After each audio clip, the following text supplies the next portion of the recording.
Hi, ఇవాళ నేను మీకు ఒక ఇంపార్టెంట్ విషయం చెప్తాను, చివరిదాకా చూడండి. ఒకసారి మా ఇంట్లో ఏదో ఫంక్షన్ జరుగుతున్నప్పుడు నాకు బాగా తెలిసిన ఒక డైరెక్టర్ని ఇన్వైట్ చేశాను. ఆయన ఆ ఫంక్షన్కి రాలేదు. ఏంటి సార్ వస్తానన్నారు రాలేదే అని అంటే, గురు నేను వద్దామని అనుకున్నాను, కరెక్ట్ అదే టైంకి నా వైఫ్ షాపింగ్కి తీసుకెళ్ళమనింది, నేను షాపింగ్కి తీసుకెళ్ళిపోయాను.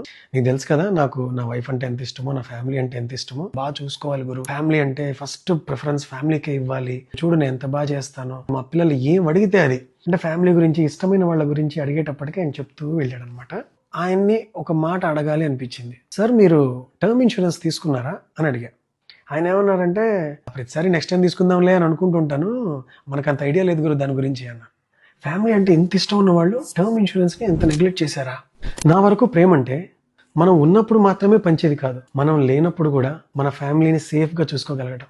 టర్మ్ ఇన్సూరెన్స్ అంటే మనీ కాదు, it's peace of mind, it's love in advance. Life అన్ప్రెడిక్టబులే, కానీ మన ప్లానింగ్ అన్ప్రెడిక్టబుల్ కాకూడదు.